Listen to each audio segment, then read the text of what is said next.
या तो आप अच्छे हो जाइए थोड़ा सा, क्योंकि जब तक व्यक्ति को यह पता रहेगा कि मैं क्या हूं, जब तक उसे पता रहेगा कि मैं किस पद पे हूं, मैं कितना ज्ञानी हूं, कितना बुद्धिमान हूं, तब तक वो किसी बात पे ना ताली बजाएगा ना हंसेगा। तो थोड़ी देर के लिए आप भूल जाइए, जब आए हुए हैं तो थोड़ा सा साथ दीजिए। कोई बात नहीं बच्चे, तुम लोग बहुत अच्छे काम कर रहे हो। मैं इस कार्यक्रम में आ रहा था तो हमारे लाफ्टर के सिद्धू जी मिल गए। बोले गुरु कहां जा रहा है तू? मैंने कहा सृष्टि फाउंडेशन के प्रोग्राम में जा रहा हूं। बोले मेरी 2 लाइनें सुनाना, मैं तो नहीं पहुंच पा रहा हूं किसी कारण से। मैंने कहा आपको बुलाया ही नहीं। बोले नहीं 2 लाइनें सुनाना मोदी जी। मैंने सोचा था कि एक दिन मोदी जी से मिलना है, देखो भगवान ने सुन लिया। जो सोचो वो पूरा होता है। बिल्कुल।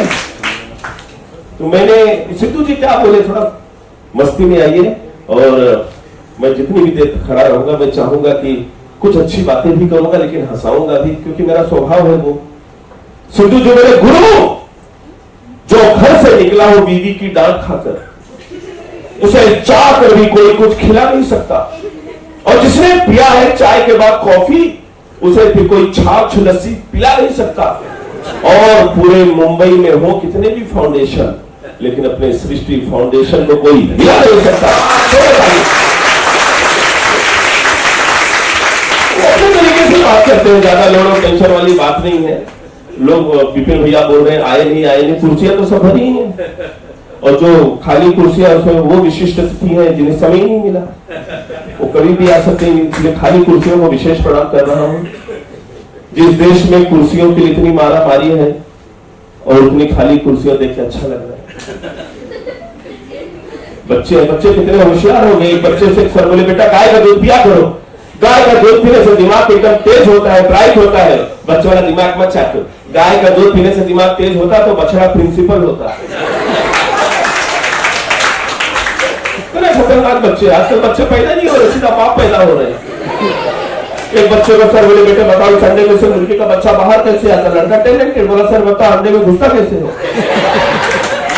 एक साइंस पढ़ाने वाले सर मोमबत्ती जला के बेटे को बोले बेटा बताओ इसमें प्रकाश कहाँ से आया?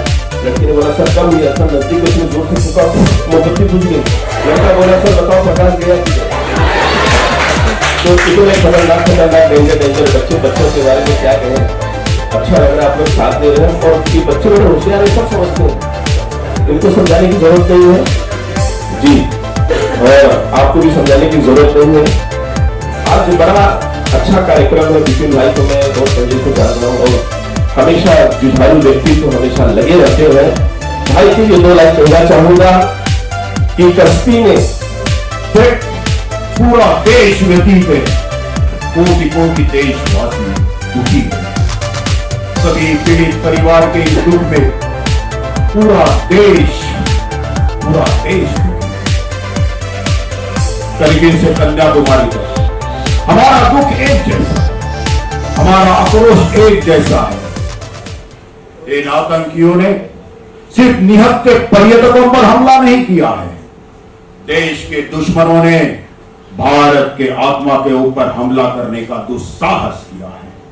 मैं स्पष्ट शब्दों में कहना चाहता हूं, जिन आतंकियों ने यह हमला किया है, जिन्होंने इस हमले की साजिश रची है, उनको उनके कल्पना से भी बड़ी सजा मिलेगी, मिल करके रहेगी। इन आतंकियों की बची कुची जमीन को भी मिट्टी में मिलाने का समय आ गया है। 140 करोड़ भारतीयों की इच्छा शक्ति इन आतंकी आकाओं की कमर तोड़ कर रहेगी, मित्रों कमर तोड़ कर रहेगी। उसके बाद ऑपरेशन सिंदूर हुआ, पूरी तरह कामयाब हुआ, पूरी दुनिया ने देखा। घर में घुस के मारा है, कब्र तुम्हारी खोदी है, भारत के गद्दी पे बैठा बाप तुम्हारा मोदी है, बाप तुम्हारा हमारे जवानों ने इस पर्व चल रहा है, और इस पर्व पर पूरे हिंदुस्तान में हर जगह इस तरीके के आयोजन किए जा रहे हैं। विशेष कारण बर्थडे ही नहीं रहा, अभी तो हमें हिंदी पखवाड़ा पे कवि सम्मेलन करना ही था, और 7 दिन में चूंकि ये 6ठा प्रोग्राम है तो आप समझ सकते हैं। अभी हमने 20 तारीख को एक शाम पंकज झा के नाम, जो कि एक पंचायत सीरीज है, उसमें वो विधायक जी का रोल करते हैं। इसके अलावा वो बहुत अच्छे उम्दा कवि हैं। तो एक शाम पंकज झा जी के नाम यहाँ पे आयोजन किया गया, काफी सफल प्रोग्राम रहा।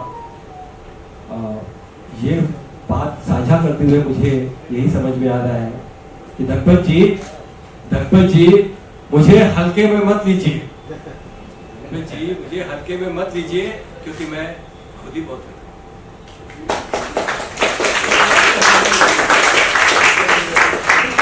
तो वो पखवाड़ा बहुत ही अच्छा रहा। माइक आवाज भट कर रहा है। मुझे देख तू जो ये बदला है, ये बदला है कि बदला है, चेंज और तो 21 को कर्मा करके एक नाटक का यहाँ पे मंचन किया गया, और उसके बाद में 3 मेडिकल कैंप रखे गए सृष्टि संस्थान द्वारा, सृष्टि फाउंडेशन द्वारा, और आप लोगों की दुआओं और स्नेह का ही ये असर था कि सारे प्रोग्राम बहुत अच्छे गए। मैं बहुत बहुत और विशेष रूप से धन्यवाद देता हूँ निधि जी का, जिन्होंने कहीं न कहीं मेरे इस क्वालिटी को पहचाना और उन्होंने बार बार मौका दिया। और मौका देना भी ऐसे होता है कि जब उनसे बात होती है तो वो मुझसे कहती है, अरे विपिन कर क्या रहे हो इस वीक में, यार तुम्हें कोई प्रोग्राम रखना चाहिए, कभी सम्मेलन कैसे नहीं किए। और बड़ी खुशी है कि इस प्रांगण में, ये वो प्रांगण है जहां पर नेहरू जी ने, गांधी जी ने कई भाषण किए हुए हैं। उस प्रांगण में हमें इन सारे प्रोग्रामों को ऑर्गेनाइज करने का मौका मिला है, और ये मौका निधि जी ने, जिन्हें मैं बार बार दीदी कहता हूँ, उनका स्नेह बना रहता है, उनकी वजह से हुआ। अब हम और ज्यादा वक्त में जाया करते हुए आज के इस काव्य सम्मेलन की तरफ चलते हैं, और प्रोग्राम की गरिमा को ध्यान में रखते हुए मैं आदरणीय निधि जी से गुजारिश करूंगा कि वो कृपया मंच पे आए और हम दीप प्रज्वलित की तरफ चले। हमारे बीच में प्रिंसिपल कमिश्नर इनकम टैक्स विवेक ओझा जी कृपया दीप प्रज्वलित के लिए आए। और केंद्र से मोदी जी ने अपने प्रतिरूप, आपके अपने मोदी जी विकास मनाते जी को यहाँ पे भेजा है। उनसे गुजारिश है कि दीप प्रज्वलन के लिए आए। प्रतिभा के नीलम हो चुकी होगी, आप सब अच्छी कविताओं को सुनने के लिए तैयार होंगे। तो मैं यहाँ पर सबसे पहले 2 कवित्रियां हैं, यहाँ पर 2 देवियां हैं, और एक तो मातृ स्वरूप है निधि जी क्योंकि उनका हमेशा साथ मिलता है, सानिध्य मिलता है। तो मैं उसमें से निहारिका जी से इस कवि सम्मेलन का आरंभ करना चाहती हूँ, लेकिन निहारिका जी अपने स्थान से तब तक नहीं उठेंगी जब तक कि आपकी तालियां उनका साथ नहीं को मेरा सादर प्रणाम। मां सरस्वती के चरणों में वंदना करती हूँ। और नवरात्र का पर्व चल रहा है, सभी को पता है। तो मेरा प्रिय विषय नारी है, क्योंकि मैं खुद एक नारी हूँ। तो पहले मैं नारियों के विषय में एक गीत पढ़ूंगी और उसके बाद एक छोटी सी गजल। नारी तेरे रूप बहुत से, नारी तेरे रूप बहुत से। अगर आप तालियों से सहयोग देंगे तो और अच्छा लगेगा। नारी तेरे रूप बहुत से, हर एक रूप निराला, हर एक रूप निराला।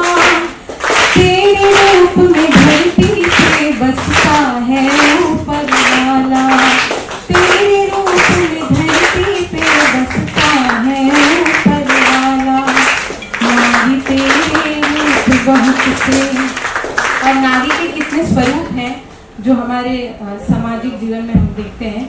उन स्वरूपों की एक स्वरूप की एक छवि का वर्णन कि माँ के ही रूप में तूने बांटी अपनी ममता, माँ के ही रूप में तूने बांटी अपनी ममता। बच्चों से प्यार की तेरे ना कोई है समता, तूने बन जननी माँ, तूने बन जननी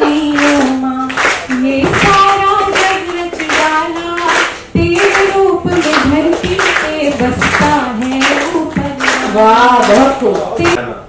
कोई तो पहचाना। और भाई जब सुनील भाई जब इसकी डिजाइन बन रही थी तो डिजाइनर जो यहाँ सेजल है बहुत अच्छे डिजाइनर है, बहुत अच्छी डिजाइन वो करते हैं और उन्होंने एक स्टार्टअप भी किया हुआ है। उन्होंने डिजाइन की, बहुत ही सार्थक बंदा है। तो मैंने कहा यार मैं बड़ा कवि बनना चाहता हूँ। मतलब भैया बस ठीक है आप देख लेना, और देखा तो सही में सबसे बड़ा फोटो मेरा डाल दिया। धन्यवाद सेजल भाई। मित्रों, मैंने जिंदगी में बड़ा धन कमाया न कमाया हो, लेकिन बुजुर्गों का बड़ा आशीर्वाद मिला है, मित्रों का स्नेह मिलता रहा है, उनका साथ मिला है, और मेरे अनुज मुझे हमेशा साथ देते रहते हैं। तो यही मेरा असली धन है। और आज के परिवेश में जहाँ लद्दाख, कानपुर, हिंदुस्तान के कई कोनों पर आप अलगाववादी हालात देख रहे हैं, उस अवसर को ध्यान में रख करके तो मुझे 4 पंक्ति याद आती है जिसके द्वारा मैं अपने दर्द को बताना चाहता हूँ। हिंसा तो बस हिंसा ही भड़काती है, हिंसा तो बस हिंसा ही भड़काती है, नफरत तो घर घर में आग लगाती है, नफरत तो घर घर में आग लगाती है। प्यार से जीता जाता है दुश्मन का दिल, प्यार से जीता जाता है दुश्मन का दिल, सहनशीलता ही इंसान बनाती है, सहनशीलता ही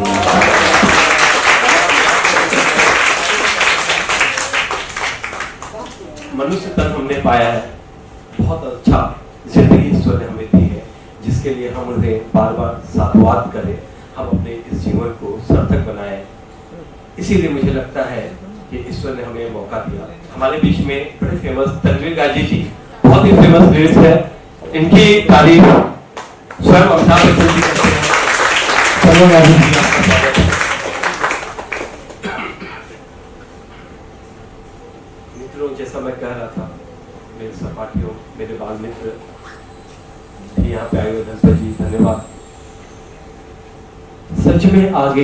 सच में आंखें उब चुकी है, अब कोई सपना देखे, सच में आंखें उब चुकी है, अब कोई सपना देखे, इस दुनिया से बाहर निकले एक नई दुनिया देखे, इस दुनिया से बाहर निकले एक नई दुनिया देखे। ऐसा कुछ कर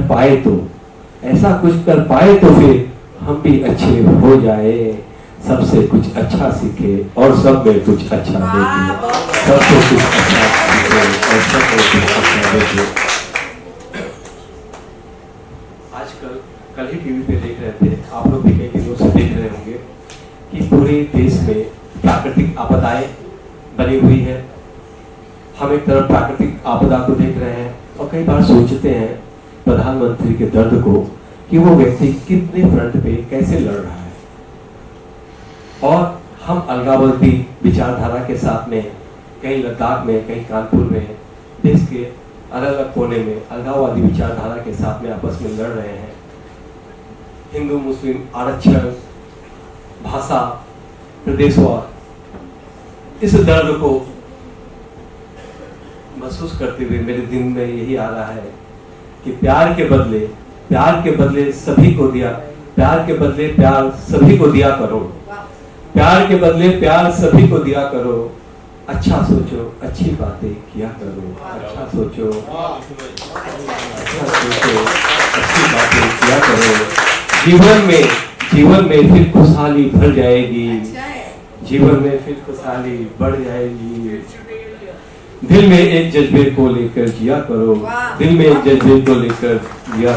मोदी जी यहाँ पर उपस्थित हैं तो रामदेव बाबा जी का जिक्र ना हो ये तो संभव ही नहीं है। तो मैं बहुत सारे लोगों को देख रही हूँ, तो मुझे लगता है कि वो जो ताली नामक योग है वो बहुत आवश्यक है। तो इतनी कमजोर तालियों के साथ लेकिन बच्चों से गुजारिश है कि तालियां वही बजाएंगे जहाँ पर दीदी कहेंगे। जी स्वागत। प्यारे बच्चों का खासकर स्वागत, क्योंकि तालियां वही बजाएंगे।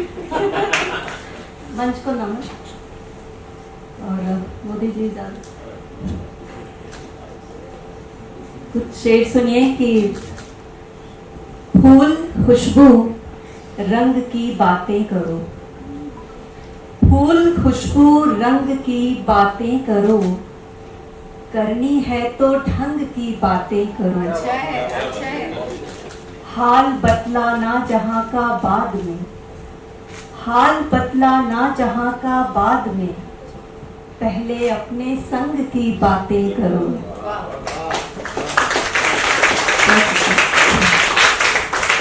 अखबारों में छपना नहीं है, अखबारों में छपना नहीं है, मेरा छोटा सपना नहीं है।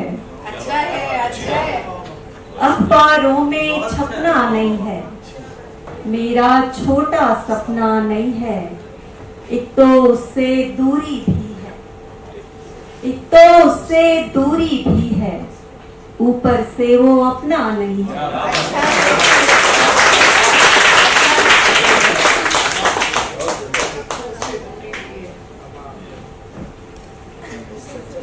प्यारे बच्चे बैठे हैं, काफ़ी सारी प्यारी बेटियां बैठी हैं, तो नारी शक्ति के नाम कुछ पढ़ूंगी।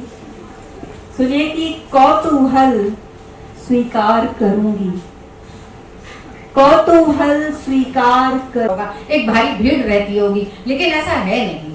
जो बहुत अच्छे होते हैं, बहुत हंसते हैं, तो मुनव्वर राणा साहब का एक शेर याद आता है कि शगुफ्ता लोग भी टूटे हुए होते हैं अंदर से। शगुफ्ता लोग भी टूटे हुए होते हैं अंदर से। बहुत रोते हैं वो जिनको लतीफे याद रहते हैं, बहुत रोते हैं वो जिनको लतीफे याद रहते हैं। एक शेर और याद आता है कि रोने में खतरा है, रोने में खतरा है, तालाब नदी हो जाते हैं। रोने में खतरा है, तालाब नदी हो जाती है। ये भी मुनव्वर राणा साहब का ही शेर है मेरा ख्याल, कि रोने में खतरा है, तालाब नदी हो जाते हैं। हंसना भी आसान नहीं है, लब जख्मी हो जाते हैं। हंसना भी आसान नहीं है, लब जख्मी हो जाते हैं। बहुत सारे टेलीविजन शोज आपने किए हैं। युवा कवि प्रोत्साहन पुरस्कार 2006 में आपको मिला है, हास्य शिरोमणि पुरस्कार 2007 में, छत्रपति शिवाजी पुरस्कार 2009 में, बेस्ट एंकर अवार्ड आपको 2013 में मिला है। और इसके अलावा आपने 5 फिल्मों में अभिनय भी किया है। तो आइए मैं बहुत गर्मजोशी के साथ, बहुत आग्रह के साथ, बहुत सम्मान के साथ सुनील सागर जी को आप सबके बीच आमंत्रित करती हूँ। के साथ आपका स्वागत करें। बड़े जो बड़ी शख्सियतें आई थी, उन्होंने बहुत अच्छी तरह सुना। और एक थोड़ा सृष्टि फाउंडेशन और विपिन गुप्ता जी के इनिशिएटिव के बारे में। सृष्टि फाउंडेशन और विपिन जी को मैं बहुत बधाई देना चाहता हूँ कि इन्होंने इनका जो सिलेक्शन के लिए दाद देना चाहूँगा कि बहुत अच्छा लिखने वालों को उन्होंने बुलाया। और मुझे गज़लें, नई शायरात की, कवित्रियों की जो गज़लें मैंने सुनी, पूनम जी उन्हें बहुत अच्छा कलाम सुनाया, और भी बहुत, प्रज्ञा जी ने बहुत अच्छे शेर सुनाए, निधि मैम ने बहुत अच्छी शायरी सुनाई, तो अविनाश जी ने बहुत अच्छा कलाम सुनाया। तो बहुत अच्छा लगा सुनकर भी, मुझे सुनाकर भी बहुत अच्छा लगा और सुनकर भी बहुत अच्छा लगा। गणपत जी रुकिए, शायरी से सुना दो। एक कविता जो मैं सुनाना चाहता था लेकिन वक्त की कमी की वजह से मैं नहीं सुनाया, वो फिल्म पिंक में अमिताभ बच्चन साहब ने उस कविता को आवाज़ दी, और उसकी कुछ लाइन सुना देता हूँ। उसके लिए कई अवार्ड मुझे मिले, लेकिन सबसे बड़ा अवार्ड मुझे उस दिन मिला जब एक लड़की ने ट्विटर पर लिखा कि सर मैं सुसाइड करने जा रही थी, आपकी कविता सुनी और मैंने इरादा बदल दिया। उस कविता की कुछ लाइन सुना देता हूँ। तू खुद की खोज में निकल, तू किस लिए हताश है, तू चल तेरे वजूद की समय को भी तलाश है, तू चल तेरे वजूद की समय को भी तलाश है, जो तुझसे लिपटी बेड़ियाँ समझना इनको वस्त्र तू, ये बेड़ियाँ पिघाल के बना ले इनको शस्त्र तू खुद की खोज में निकल, तू किस लिए हताश है। थैंक यू सो मच, शुक्रिया। मैं अविनाश त्रिपाठी। सबसे पहले तो सृष्टि फाउंडेशन के अध्यक्ष फाउंडर विपिन गुप्ता जी को बहुत मुबारकबाद दूंगा। उस समय में, जिस समय को एक बार आजकल कहा जाता है कि बड़ा संक्रमण का काल आ रहा है, आप अपनी कविताएं कह नहीं सकते, वहाँ ऐसे समय में, और वो भी नवरात्र के समय में जब लोग अपने अपने कार्यक्रम में व्यस्त हैं, उसमें भी इतने लोगों को बुलाना और स्वेच्छा से बहुत सारे बच्चों का, जो नई पीढ़ी के लोग हैं, उनका आना और अच्छी कविताओं को सही जगह पर दाद देना, इससे लगता है कि जो कविता का भविष्य वो भी उज्जवल है। और बहुत अच्छे शायरा, बहुत अच्छे कवि लोग आए, उन्होंने, मुझे लगता है कि जो जनता है और जो सुनने वाले श्रोता हैं उनको बहुत जागरूक भी किया और उनके अंदर एक अच्छे साहित्य का भाव पैदा किया। और यही साहित्य मुझे लगता है आने वाले वक्त में बहुत सारे नए कवियों को, नई पीढ़ी के कवियों को तैयार करेगा, जो एक बेहतर भारत के भविष्य का एक बड़ा द्योतक है। Thank you.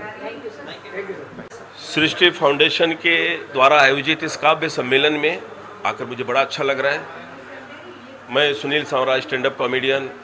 मैं ज़्यादातर स्टैंड अप कॉमेडी करता हूं, लेकिन यहाँ मैंने भी कुछ छोटी छोटी अच्छी कविताएं सुनाई और बड़ा मन होता है कि मैं भी जाऊं, कविताएं सुनाऊं। लाफ्टर में तो लोग अरे हंसाओ यार, अच्छी बात मत किया करो।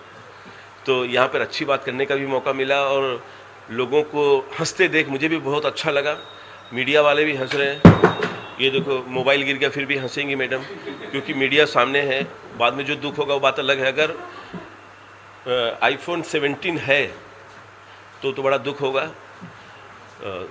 अच्छा है, मतलब कि सारी मीडिया वाले ने अच्छा कवरेज दी और हमारे मोदी जी भी थे। नवरात्रि में 2 शब्द यही बोलूँगा, जय माता दी। इससे बड़ा कुछ होता ही नहीं है। तो आप भी बोलिए, एक फोटो ले लो ना थोड़ा। लिए ना, वो जरूरी है। हाँ, एक ले लेना इसे।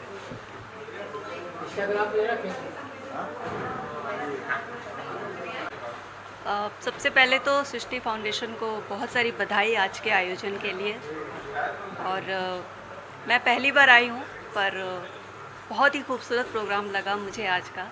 और जितने भी मंच पर आसीन थे, शायर, हास्य कवि और इतने बड़े बड़े लोग आए थे पढ़ने के लिए।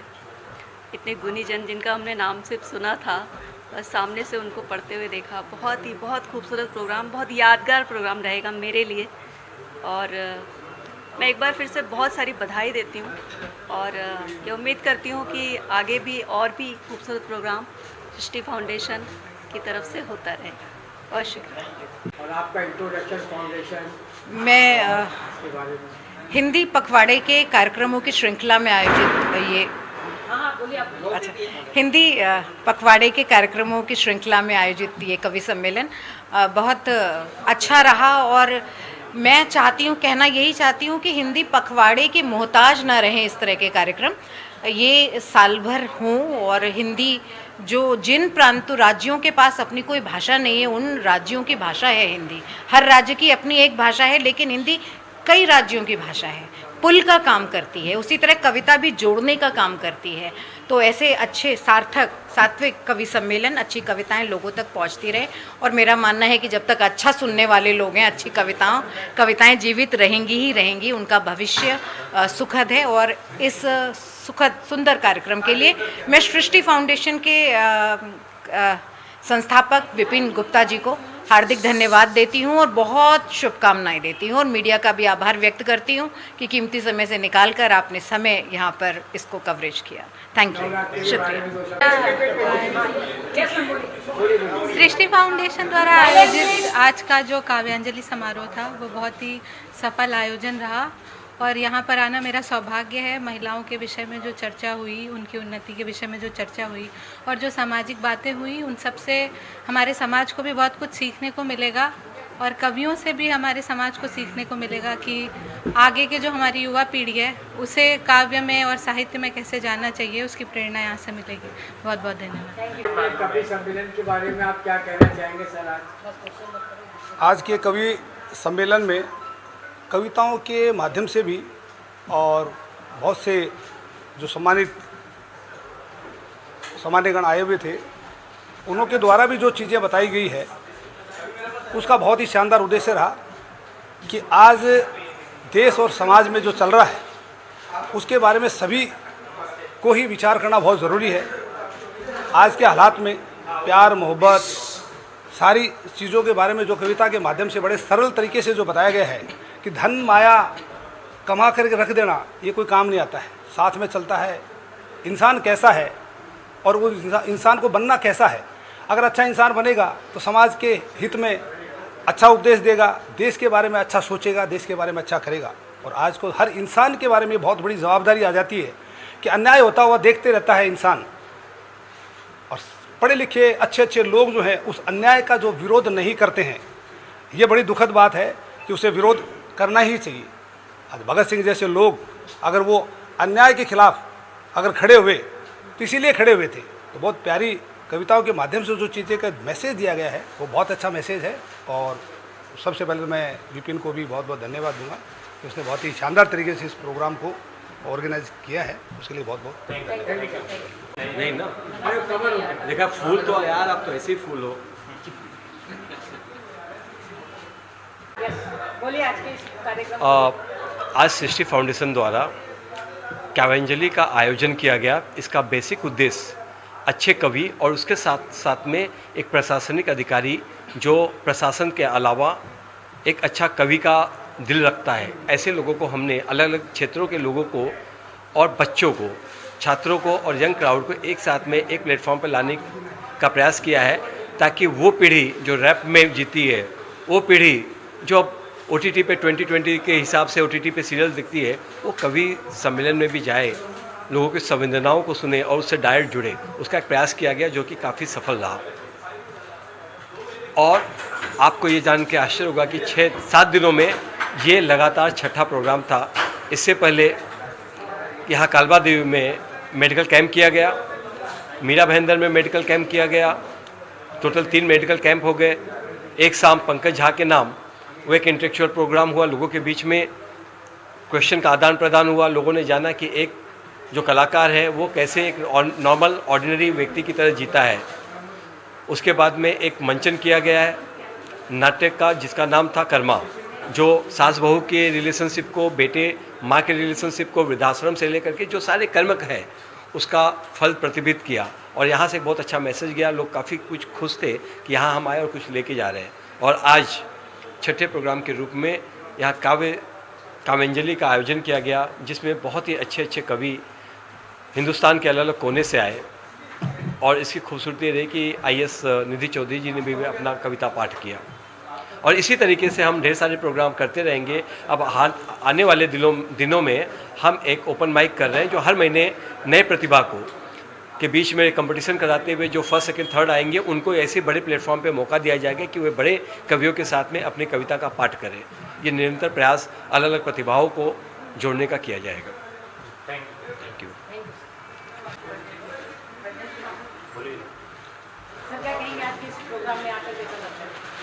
इस प्रोग्राम में आके बहुत खुशी हुआ, और सबसे बड़ी बात है कि विपिन जी ने इतना अच्छा काम कर रहे हैं और नए नए कवि को जोड़ रहे हैं। बच्चे लोगों के साथ में कवि क्या होता है बच्चे लोग जान रहे हैं, समझ रहे हैं। और उन्होंने सबसे पहली बात है कि बच्चे ने 2 से ढाई घंटा टाइम दिया, ये सबसे बड़ी बात है। हम लोग अपने टाइम में तो टाइम भी नहीं देते थे, और कवि के बारे में हम लोग छोड़ो ना यार, ये करके निकल जाते थे। मगर ये बच्चे लोग, आज के जो जनरेशन है, बहुत ही समझदार और हमारे हिंदुस्तान के एक भविष्य बोलेंगे, वो बच्चे लोग थे जो 2.5 घंटा एक टाइम दिया और सुना, समझा। और सबसे बड़ी बात है कि विपिन भाई हमारे जो हैं, ये फाउंडेशन के, ये बहुत ही मतलब मेहनती, और मैंने उनका एस्ट्रोलॉजी भी किया है, मैंने उनका हाथ देखा है।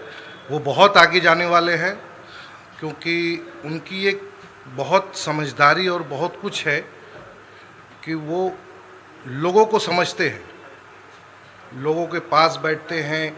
छोटों बड़ों का उनको ये नहीं है कि कौन छोटा है कौन बड़ा है, वो सबके साथ बैठते हैं। और मेरा आशीर्वाद है कि वो बहुत आगे जाए, और जिस मुकाम पे वो चल पड़े हैं, मैं ऊपर वाले से दुआ करूंगा कि वो बहुत ही ऊंचाई पे जाए। धन्यवाद।